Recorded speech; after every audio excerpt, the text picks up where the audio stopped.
मैं एक बहुत ही गंभीर मसले पे आज आपसे बात करना चाहता हूँ। मैं आपके सामने कुछ किस्से जो सिर्फ चंद दिनों में बने गुजरात में, लगातार घटनाएं बढ़ती जा रही हैं और प्रधानमंत्री खुद गुजरात से हैं। ना तो उनका ट्वीट कुछ बोलता है, ना वो खुद कुछ बोल रहे हैं। ना दिल्ली के गलियारों तक उन पीड़ितों की आवाज़ पहुंच रही है। तो मैंने सोचा कि इन कुछ हकीकतों को आपके सामने रखूं और आपसे भी विनती है कि इन हकीकत को देश के सामने आप ज़रूर रखें। 2 दिन पहले गुजरात के दाहोद डिस्ट्रिक्ट के सिंगवड तालुका के अंदर तोरणी छोटा गांव है जहाँ पे प्राइमरी स्कूल थी। इस प्राइमरी स्कूल में गरीब बच्चे जाते हैं, गवर्नमेंट स्कूल है। सुबह स्कूल का प्रिंसिपल एक बच्ची के घर के सामने गाड़ी रोकता है, माँ को उसकी कहता है कि मैं स्कूल जा रहा हूं, तुम्हारी बेटी को मेरे साथ बिठा दो गाड़ी में। 6 साल की बच्ची, फर्स्ट स्टैंडर्ड में पढ़ने वाली बच्ची। अब गुरु कह रहा है, शिक्षक है, प्रिंसिपल है। हमारे वहाँ तो ये कहा जाता है कि गुरु गोविंद दोनों मिलिए साथ, किसको पहले लागू पाऊं, बलिहारी गुरु आपकी जो गोविंद भयो आज। ईश्वर से भी गुरु का स्थान बड़ा है, ये मानने वाला हमारा समाज। मां ने उस 6 साल की बेटी को प्रिंसिपल की गाड़ी में बिठा दिया। गाड़ी आगे लेकर जाके प्रिंसिपल उसके ऊपर बलात्कार करता है। 6 साल की बच्ची वो चीखने और चिल्लाने लगती है तो उसका गला घोंट के उसी गाड़ी में वो मार देता है। और उसके बाद खुद स्कूल जाता है गाड़ी लेके, लाश को गाड़ी में ही रखता है। और शाम को जब सब निकल जाते हैं, उस वक्त पे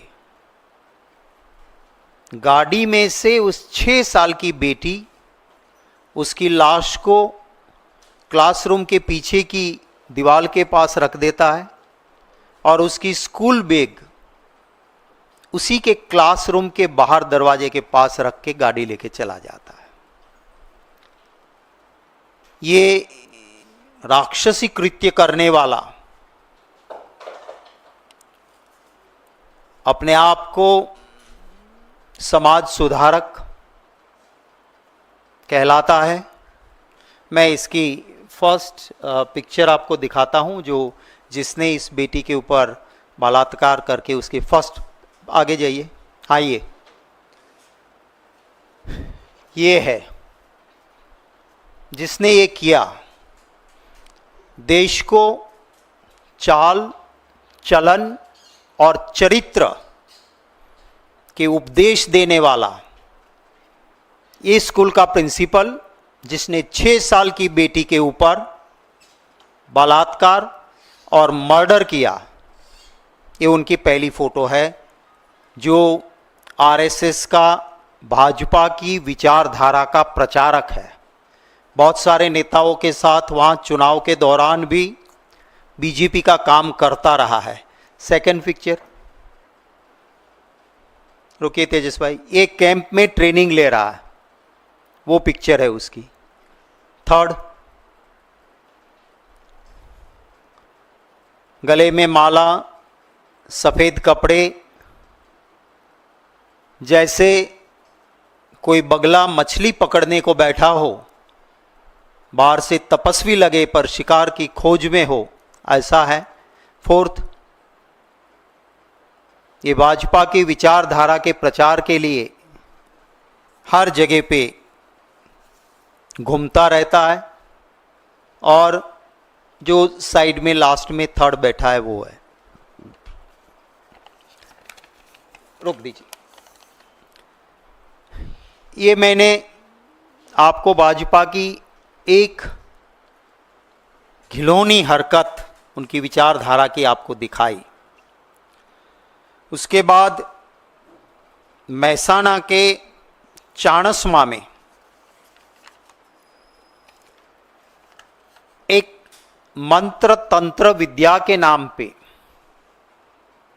एक आदमी एक नाबालिग को फंसाता है, उसके साथ रेप करता है, वो गिरफ्तार होता है। लोगों ने शिकायतें की और पुलिस ने जब इन्वेस्टिगेशन किया तो उस नाबालिग के रेप के मामले में बीजेपी का युवा मोर्चा का जनरल सेक्रेटरी गौरव इसमें पाया गया और आज वो सलाखों के पीछे हैं। बड़ोदरा के, ये मैं आपको सिर्फ चंद दिनों की, माने 3-4 दिनों की बात करता हूं, और तो आगे बहुत कुछ है। ये कल के अखबारों में आई हुई सुर्खियां हैं। बड़ोदरा के अनगढ़ विलेज में बीजेपी का एक नेता एक महिला को फोन करता है, कौन कौन है घर में? कहती है कि मेरे पति बाहर गए हैं, देवर भी गए हुए हैं बाहर, कुछ काम था क्या? नहीं नहीं, कौन है? और नहीं, कोई नहीं है, मैं अकेली हूँ। ठीक है करके फ़ोन रख देता है। फिर उस विवाहित महिला के घर पहुँच जाता है, उसका बलात्कार करता है और कहता है कि किसी को कहोगी तो जान से मार देंगे। ये शख्स जिसका नाम है आकाश भगवान भाई, ये कल की एक न्यूज़ है। हर दिन, मुझे पता नहीं है, मेरी शिकायत भी है कि अगर जहाँ पे कहीं पर भी घटना घटती है, महिला पे अत्याचार या किसी प्रकार का गुनाह बनता है, तो उसकी निंदा होनी ही चाहिए। करने वाला कौन है, कहाँ हुआ है, उसे देखे बिना।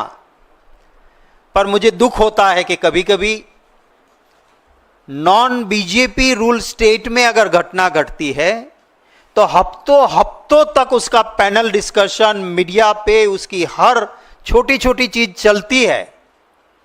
तो क्या एक 6 साल की बेटी को रेप करके मार दिया गया, वो बात टीवी पे लगातार नहीं चलनी चाहिए? क्यों ना वो छानबीन होती है कि एक गुनाह करने वाला आदमी किस विचारधारा का है, किस किस के साथ उनके फेसबुक पे फोटोज है और वो क्या करता है। गुजरात में हालत यह है कि गुंडे, बदमाश, चोर, लफंगे, लुच्चे बीजेपी के मेंबर बन जाते हैं और बड़े बड़े नेता बीजेपी के उनको अपना खेस पहना देते हैं, और जब वो पहन लेते हैं तो ऐसा हो जाता है कि उनको लाइसेंस मिल गया। बोटाद में कल की घटना है, एक और स्कूल में छोटी बच्ची के साथ छेड़खानी, लोगों ने वहां हंगामा करा। भरूच में 5 महीने की एक बच्ची के ऊपर रेप की कोशिश हुई। माने कहां जा रहे हैं हम, किस समाज में, किस सोसाइटी में हम ये कर रहे हैं? मैं सिर्फ आपको, वो अखबार वाला लगा दीजिए, मैं सिर्फ कल का ही अखबार, हर रोज ये है आप गुजरात का, और ये कोई छूटमुटिया अखबार नहीं, गुजरात का सबसे पुराना लीडिंग न्यूज़पेपर, उसका पन्ना है ये। आप देखिए यहां पे सेंट्रल में जो सर्कल किया है वहां लिखा है बलात्कार और हत्या का दुष्कर्म आरोपी का बीजेपी का कनेक्शन। उसके राइट हैंड साइड में जो सर्कल लगा है, बीजेपी कार्यकर्ता ने बलात्कार करके महिला को मार देने की धमकी दी। इसके नीचे वाला जो सर्कल है वो इंडस यूनिवर्सिटी इंटरनेशनल डायरेक्टर ने, वहां पे विदेश से महिला आई है, उसके साथ छेड़खानी की और बलात्कार की कोशिश की। इसके पास वाला न्यूज़ है कि जिस स्टूडेंट की हत्या की गई वो वीएचपी का नेता निकला, 4 दिन की उसे पुलिस की रिमांड मिली है। लेफ्ट हैंड साइड में जो सबसे आखिर में नीचे दिखता है वो है कि यूनिवर्सिटी में, गुजरात यूनिवर्सिटी माने लीडिंग यूनिवर्सिटी के कैंपस में आईएएस का ट्रेनिंग सेंटर से एक बेटी बाहर निकलती है और उसके साथ छेड़खानी की जाती है।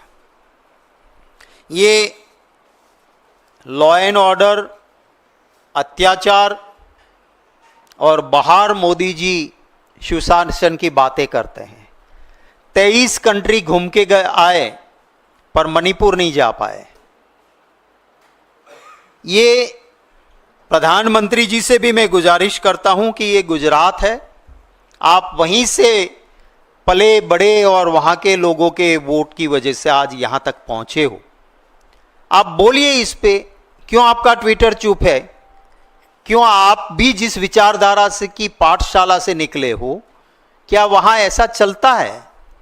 क्यों नहीं बोले हो आप अभी तक? मेंबरशिप ड्राइव बीजेपी चला रही है, तो ऐसे गुंडे लफंगे मेंबरशिप बनाते हैं तो उसको छूट मिलती है। स्कूल के टीचर्स को कहा गया, गवर्नमेंट के अखबारों ने, वहां पे मैं धन्यवाद करता हूं कुछ वर्नाक्युलर चैनल्स और यूट्यूबर का, कि उन्होंने वो सच्चाई बाहर निकाली कि स्कूल के गवर्नमेंट के टीचर्स कहते कि हमें टारगेट दिया है कि बीजेपी के मेंबर्स बनाने हैं, तो बच्चों को कहा जाता है कि तुम मोबाइल नंबर दो और ओटीपी दो तुम्हारा, ताकि ऑनलाइन बीजेपी के मेंबर बनो। एक गवर्नमेंट हॉस्पिटल के अंदर इंजेक्शन लेने पेशेंट जाता है, उसे कहते हैं कि मोबाइल पे ओटीपी दो तभी इंजेक्शन मिलेगा। बोले क्यों? बोले भाजपा का सदस्य बनना है। सरकारी अस्पताल में वो वहां पे हंगामा करता है, उसकी वीडियो वायरल होती है, वर्नाक्युलर चैनल्स और यूट्यूबर्स इसको बड़ी बड़ी बातें चलाते भी हैं कि क्या चल रहा है। ऐसे लोगों की मदद लेने के बाद ये अपनी मनमानी लोग करते हैं। आपने देखा होगा कि नीट का पेपर लीक हुआ तो उसमें बीजेपी का ऑफिस बेरर आज भी जेल में है। नीट के पेपर लीक में जो संस्था जुड़ी है, वहां स्मृति ईरानी जी से लेके भाजपा के नेता गए हुए थे, उनके फोटोज मैंने आपको दिखाए थे, वो वहां पे थे। सूरत में से ड्रग्स मिलता है और ड्रग्स में जो पकड़ा जाता है वो भाजपा का ऑफिस बेरर निकलता है।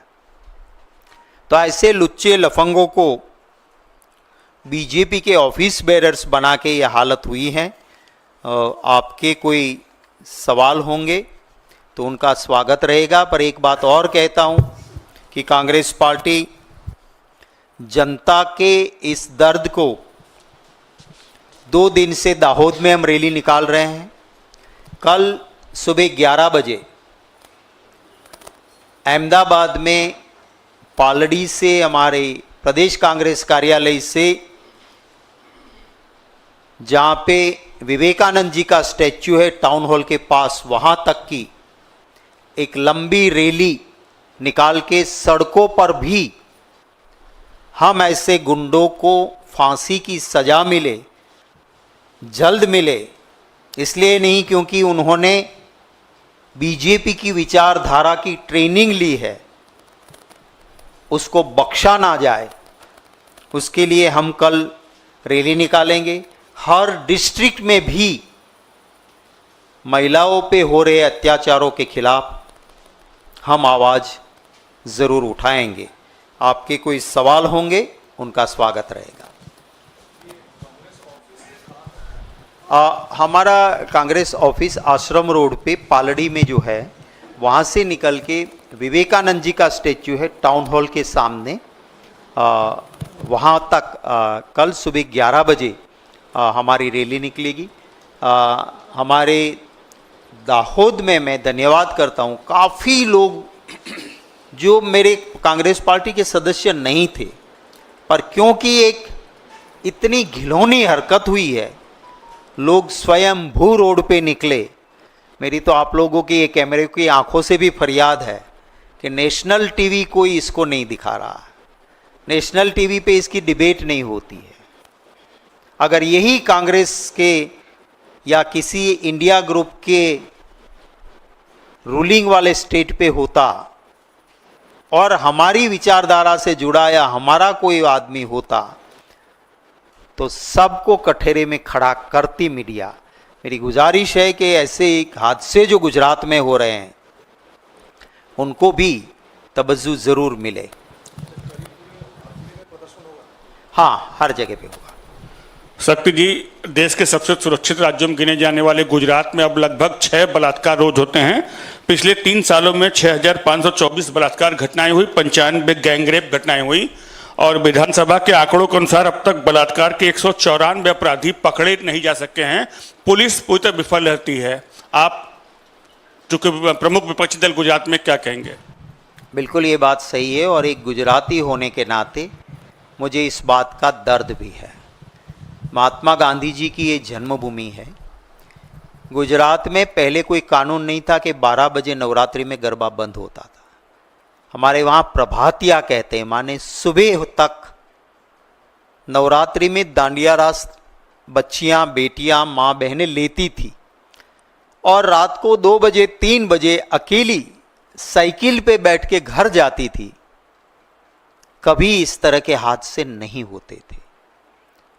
ये मैंने विचारधारा दिखाई, जिस तरह से वहाँ पार्टी चल रही है, आपने सही आंकड़े दिए हैं।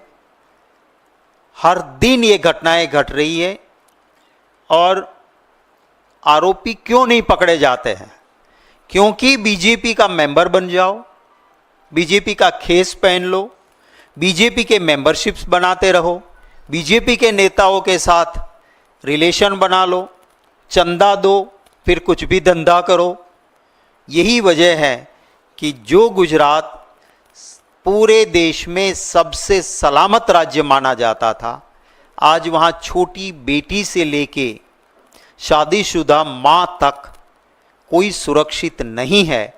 ये हालत गुजरात की है। ड्रग्स, हमारे वहाँ टोबैको खाना भी बड़ा अपराध माना जाता था। लोग टोबैको सामने नहीं खाते थे, तंबाकू नहीं खाते थे, कोई वो भी मानते थे कि नहीं बड़ा गुनाह हो गया, नहीं खाना चाहिए, व्यसन है, ये वाइसिस है।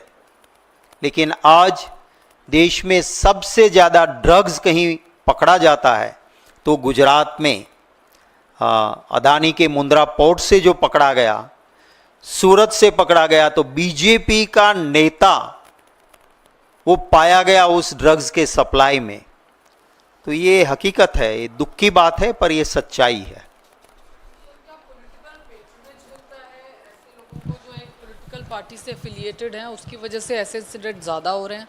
यस, बिल्कुल सही है, क्योंकि पॉलिटिकल पार्टी के ऑफिस बेरर, पॉलिटिकल पार्टी के सदस्य, पॉलिटिक्स में बड़े बड़े नेता, माने ये मैंने आपको एक ये दिखाया है, अखबार ने खुद छापा है, होम मिनिस्टर के साथ वो रेप करने वाले की फोटोज है।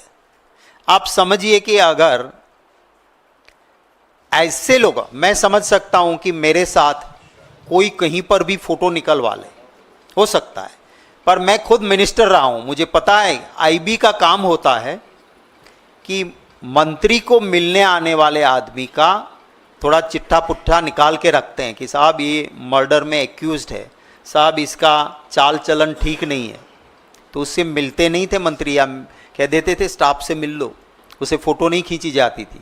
आज गुंडे लोग आराम से जाते हैं, भाजपा के सदस्य बनो, ये जानते हैं कि इतने गुनाह हैं, फिर भी उसको सदस्य बनाते हैं, क्योंकि सिर्फ और सिर्फ वोट की राजनीति है, पैसों की राजनीति है।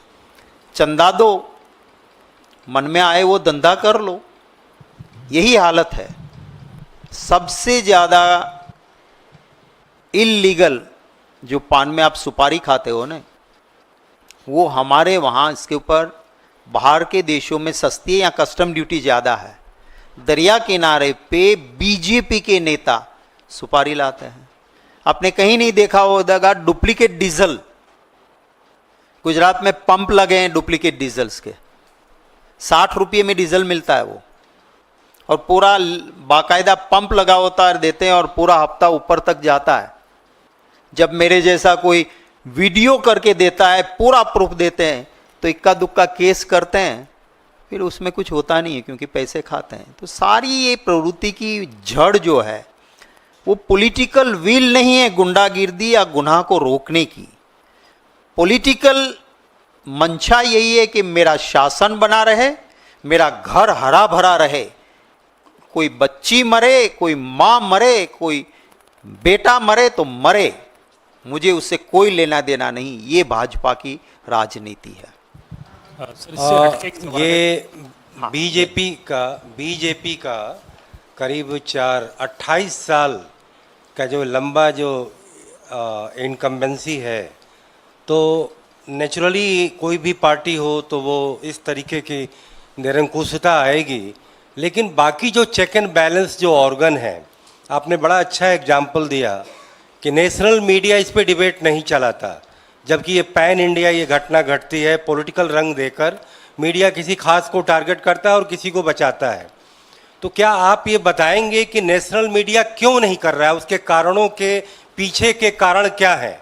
मैं अगर कहूँ मीडिया को संवैधानिक दर्जा नहीं होना, इसका बड़ा कारण है कि मीडिया पार्टीजन बन जाता है, गुटों में शामिल होता है। तो क्या कांग्रेस पार्टी मीडिया को एक अलग स्टैंड देने की वकालत करेगी? जी देखिए, मैं गुजरात से आता हूं और मोदी जी मुख्यमंत्री थे, तब विरोधी दल का नेता रहा। वो जब सिर्फ प्रचारक के तौर पे उधर घूमते थे, तब से उनके चाल चलन चरित्र को जानता हूं। मैं मीडिया को दोष नहीं दे रहा हूं, क्योंकि बीजेपी इस तरह से कैप्चर कर रही है हर क्षेत्र को। आप यहां से पूरी स्टोरी लेके जाओगे, आपका दिल भी दुखेगा, कोई भी इंसान होगा दुखेगा कि ये चलनी चाहिए स्टोरी। अगर 6 साल की बेटी को बलात्कार करके कोई गला घोंट के मार देता है और फिर एक क्रिमिनल शाम तक उस बेटी की लाश को गाड़ी में रखता है और मंझा हुआ जैसे क्रिमिनल हो, फिर रात में सब बच्चे निकल जाते हैं शाम के बाद, तब वो लाश को गाड़ी से निकालता है, माने एक कितना उसमें हिम्मत थी गुनाह करने के बाद भी। और वो आरएसएस का प्रचारक है, बीजेपी के नेताओं से जुड़ा हुआ है। वो भी बात क्यों नहीं चलती है? अगर वेस्ट बंगाल में कुछ होता है, कर्नाटक में होता है, मैं कहता हूं कहीं पर भी होता है, दुख की बात है, चलनी ही चाहिए बात, पर वो चले और ये क्यों नहीं चले? तो इसीलिए आपका जो सवाल है उसमें यही है कि लोकतंत्र में मीडिया का काम है एस्टैब्लिशमेंट के खिलाफ भी गलत होता है तो आवाज उठाना, पर जब वो आवाज उठती है उसे दबाया जाता है, डराया जाता है, धमकाया जाता है या खरीदा जाता है, तब वो आवाज बैठ जाती है। सर मेरा आपसे सवाल है, सर इधर हाँ, यस। इससे हटके कंगना रनावत जो बीजेपी की सांसद हैं, उन्होंने एक कल स्टेटमेंट दिया कि जो 3 कानून कृषि कानून वापस लिए गए थे उनको दोबारा इंट्रोड्यूस किया जाए। हालांकि आज पहले बीजेपी ने उनके बयान से किनारा किया, आज खुद उस बयान के ऊपर कंगना रनावत माफ़ी मांग रही हैं। क्या कहेंगे, कांग्रेस पार्टी का क्या कहना है? दूसरा एक और सवाल मैं अभी ऐड कर दूं ताकि आपको दोबारा ना परेशान करूं। आज पोलिंग का दिन है, जम्मू कश्मीर में दूसरे चरण की पोलिंग चल रही है। इस बीच उमर अब्दुल्ला का बयान ये आ रहा है कि जम्मू रीजन जहाँ पे सबसे ज़्यादा सीटें कांग्रेस को दी गई हैं, वहाँ पर जैसी उम्मीद थी वैसा प्रचार नहीं किया जा रहा है। 5 ही दिन बचे हैं, कांग्रेस पार्टी को एक्टिव होना चाहिए। देखिए, आपका पहला सवाल था कंगना रनौत के लेके। अब ये सांसद बनी है भाजपा की, वो कोई कार्यकर्ता तो थी नहीं, वो कोई आरएसएस की या बीजेपी की सदस्य बन के काम कर रही थी तो ऐसा तो था नहीं। मोदी जी से करीबी थी तो उसको टिकट दिला और सांसद बनी। माने वो बोलती है मोदी जी को खंडन करना चाहिए, क्योंकि वो डायरेक्ट पार्टी से नहीं, डायरेक्ट मोदी जी से जुड़ी हुई है। तो ये पहली बात तो ये है कि मोदी जी को खंडन करना चाहिए, अभी तक क्यों नहीं किया।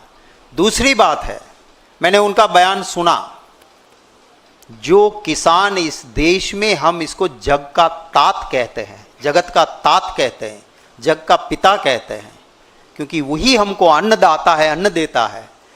उस किसान, उतने सारे किसान शहीद हुए हैं, उन शहादत का ये अपमान है। अगर मैं इस प्लेटफॉर्म से या कहीं से भी, मैं कांग्रेस का एमपी हूं, और अगर मेरी पार्टी की सोच या विचारधारा से अलग मैं बयान करूंगा, तो मेरी पार्टी को, अगर वो सीरियस बयान हो, तो मेरी पार्टी को क्या करेगी? सबसे पहले मुझे निष्कासित करेगी पार्टी से। किया आपने कंगना रनौत को निष्कासित? तो ये मेरा सवाल है कि आप ये किनारा कर देते हो बयान से, आप ही कहलवाते हो पहले, फिर किनारा कर दिया, तो क्या ऐसे आप उसे क्लीन चिट दे दोगे? अगर आप इसकी बात से सहमत नहीं हो, और ये पहली बार नहीं है, ये पहले भी बोली थी कि 100-100 रुपया लेके वहाँ महिलाएं बैठती है किसान के आंदोलन में करके, इस देश की महिलाओं का, किसानों की माँ बेटियों का अपमान करने वाली भी यही थी। क्यों आप उसे नहीं निकाल रहे हो? निकालो। अरे मोदी जी, आपके पर्सनल लेवल पे कोई लाइकिंग डिसलाइकिंग हर इंसान का होता है, नो प्रॉब्लम, पर एक एमपी भारतीय जनता पार्टी की किसानों को अपमानित करती है, और इसका मतलब तो ये भी हुआ कि आप भी चाहते हो कि एक माहौल बने देश में। जो काम आप नहीं कर पाए, अपने दोस्तों के लिए वो 3 काले कानून आप ला रहे थे, हालत ऐसे हो गए, आपकी कुर्सी डगमगाने लगी, तब आपने वो 3 काले कानून वापिस लिए। ये मंशा आपकी दिख रही है कि फिर से 3 काले कानून लाना चाहते हो, और इसीलिए अपने चट्टों बट्टों से ये बुलवाते हो। मांग है मेरी कि इसको बीजेपी निष्कासित करे पार्टी से, और अगर नहीं करती है तो लाउड एंड क्लियर इस देश में मैसेज यही है कि मोदी जी और भाजपा इस देश के किसानों की शहादत का अपमान कर रहे हैं, इस देश के किसानों को अपमानित कर रहे हैं, और अपने दोस्तों को मालामाल करने के लिए साजिश बना रहे हैं कि वो 3 काले कानून फिर से वापस लाना चाहते हैं। जो आपका दूसरा क्वेश्चन था, उस पर मैंने एग्जैक्टली स्टेटमेंट नहीं देखा है, और बिना पूरा स्टेटमेंट और हकीकत देखे किसी बात पे कूद पड़ना मुझे ठीक नहीं लगता है। हमारे वहाँ के नेता या हमारे प्रभारी इसके ऊपर ज़रूर ज़रूरत होगी तो कोई रिएक्शन होगा। राहुल गांधी जी जम्मू कश्मीर गए थे, खरगे साहब गए थे, आज भी वहीं पर लगे हैं। पूरी पार्टी और इंडिया गठबंधन एकजुट होके लड़ रहा है, और मुझे पूरा विश्वास है कि जिन कश्मीरियत को पॉलिटिकल फ़ायदे के लिए बीजेपी ने परेशान किया है, वो कश्मीर के वोटर बीजेपी के झांसे में नहीं आएंगे, और इंडिया गठबंधन की दोनों राज्यों में तगड़े बहुमत के साथ जम्मू कश्मीर में भी और हरियाणा में भी सरकार बनेगी, ये साफ दिखता है। सर यहाँ जाके यहाँ हूँ। निशिकांत दुबे ने एक खत लिखा है वक्फ बोर्ड को लेकर के गृह मंत्री को कि गृह मंत्रालय को जांच करनी चाहिए कि 1.25 करोड़ के आसपास कैसे मेल आ गए या संस्तुतियां आ गई वक्फ बोर्ड की जो जेपीसी चल रही है उसमें। इसके पीछे कहीं ना कहीं कोई साजिश है, कोई इंटरनेशनल साजिश है, कुछ ना कुछ गड़बड़ है।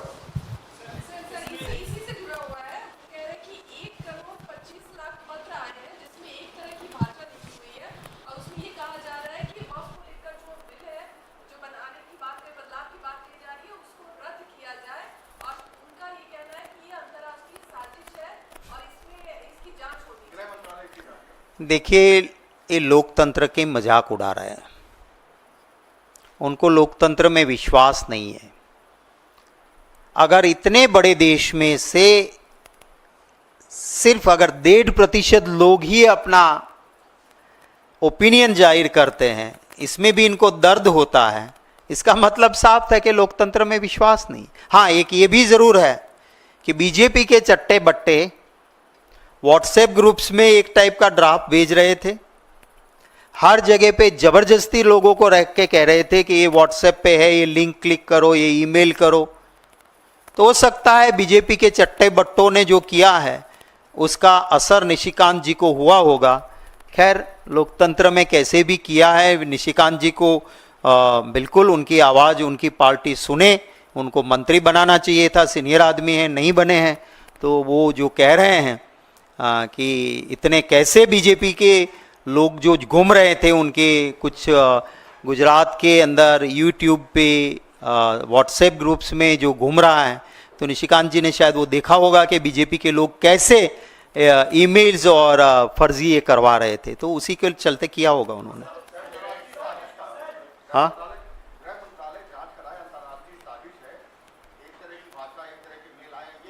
मुझे लगता है कि अंतर्राष्ट्रीय लेवल पे इसलिए शायद कहते होंगे क्योंकि जहाँ जहाँ मोदी जी जाते हैं वहाँ बहुत सारे इंडियन डायस्पोरा भी होता है, तो वहाँ के लोगों ने भी इसमें किया हो ऐसा लगता है, तो शायद इसलिए उन्होंने वो भी कहा हो।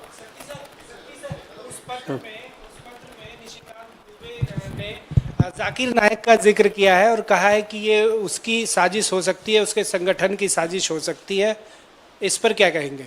देखिए, जब आप 10 साल शासन में थे, आपने कुछ काम अगर करने थे, आपके पास बहुमत था पूरा, आपने किए नहीं। ये सिर्फ ऐसे इश्यू को जिंदा रखने चाहते हैं क्योंकि जो बीजेपी के लोगों की कमजोरियां, कमियां और गुनाह है, लोग देश में महंगाई, बेरोजगारी, परेशान है उनसे, लोगों को नौकरियां चाहिए, नहीं मिल रही है, तो भ्रष्टाचार, भय मुक्त भ्रष्टाचार हो रहा है। ऐसे इश्यू से ध्यान भटकाने के लिए ऐसी बातें की जाती है ताकि लोग अपने सही इश्यूज को भूल जाए और हिंदू मुसलमान पे या ऐसी चीज़ों पे अटक जाए। ये एक सोची समझी भाजपा की साजिश है, पर देश के लोग भोले जरूर है, पर इनके ऐसे इश्यूज पे, रियल इश्यूज को छोड़ के देश की जनता नहीं जाएगी। सर, मेरा एक सवाल है कि गुजरात में आपके साथ व्यापारी वर्ग क्यों इतना नहीं जुड़ रहा है? व्यापारी वर्ग, उद्योग, क्योंकि इतने साल से है, कुछ ना कुछ टैक्स के इशू हैं, आप उनके धरातल तक क्यों नहीं पहुंच पा रहे हैं? देखिए, आपने देखा होगा, अभी मैं खुद भी गया था, मुकुल वासनिक जी भी थे, हमने बड़ौदा में रैली रखी। व्यापारी लोग, कॉमन लोग हमारे साथ बहुत जुड़े और उनके नुकसान के लिए हमने आवाज़ उठाई, उसका समर्थन भी मिला। पर आप समझ सकते हो कि कोई भी व्यापारी व्यापार करता है, अगर स्टेट की एजेंसीज या देश के इनकम टैक्स या जीएसटी के अफसर अगर कोई आवाज़ उठाता है तो उसके वहाँ दूसरे दिन उनके वहाँ रेड होती है, उसको रोका जाता है, दबोचा जाता है, परेशान किया जाता है। लोग मिलते हैं हमें, पर वो भी डरते डरते मिलते हैं, साहब देखना हम ये कह रहे हैं पर मेरा नाम नहीं आना चाहिए। तो लोकतंत्र का गला घोंटने का काम किया है, इसी के ये सब नतीजे हैं। सर, एक मेरा प्रश्न है कि ज़्यादातर जो डिसीजन मोदी साहब ले रहे हैं वो यूनिलैटरल ले रहे हैं, अपनी पार्टी से भी नहीं डिस्कस करते। बहुत सारे ऐसे डिसीजन उन्होंने लिए हैं, तो क्या ये उनका जो थर्ड टर्म है ये डिक्टोरियल है या ये वन साइडेड है? इसके बारे में आप क्या कहना चाहते हैं? देखिए, आपने भी देखा होगा कि जब ऊंट पहाड़ के नीचे आता है तो उसका चाल चलन थोड़ा दूसरी तरह का होता है। इस बार इनके पास स्पष्ट बहुमत नहीं है, वरना कि आप मानते हो कि कोई बिल आज तक जेपीसी में या सिलेक्ट कमेटी में भेजते थे? हम तो 10 साल से मांग करते थे। साथियों को अब मजबूरन साथ रखना पड़ रहा है और रखेंगे। मोदी जी को सबसे प्यारी चीज है तो अपनी कुर्सी है, कुर्सी के लिए कुछ भी करेंगे। वो जिस नीतीश बाबू के लिए उन्होंने कहा था कि इसका विश्वास मत करना, इसने ससुर की पीठ में खंजर भोंका था, चंद्रबाबू नायडू जी के लिए, और नीतीश कुमार जी के लिए कहा था कि इसका तो डीएनए गड़बड़ है। चंद्रबाबू नायडू जी के लिए कहा था कि इसका विश्वास मत करना, इसने अपने ससुर की पीठ में खंजर भोंका था, और नीतीश बाबू के लिए कहा था कि इनका डीएनए गड़बड़ है। आज दोनों की सांसों पे ऑक्सीजन पा रहे हैं और अब कह रहे हैं कि एनडीए, इसमें एन में है नीतीश बाबू। तो ये कुर्सी के लिए कुछ भी करेंगे, पांव भी पड़ेंगे, जरूरत खत्म पड़े पे उसी जिसके पांव पड़े उसका गला भी काटेंगे। आपने देखा जब चुनाव से पहले यही जम्मू कश्मीर में कहा था कि बाप बेटी ने बहुत जम्मू कश्मीर को लूटा है, अब लूटने नहीं दूंगा मित्रों, और चुनाव खत्म होने के बाद पहले बाप के साथ पीडीपी, फिर बेटी के साथ सरकार भी बनाई, और जब ज़रूरत ख़त्म हुई और देश में लगा के साथ रहने से मुश्किल है तो बिना तलाक बोले तलाक भी कर दिया वहाँ पे।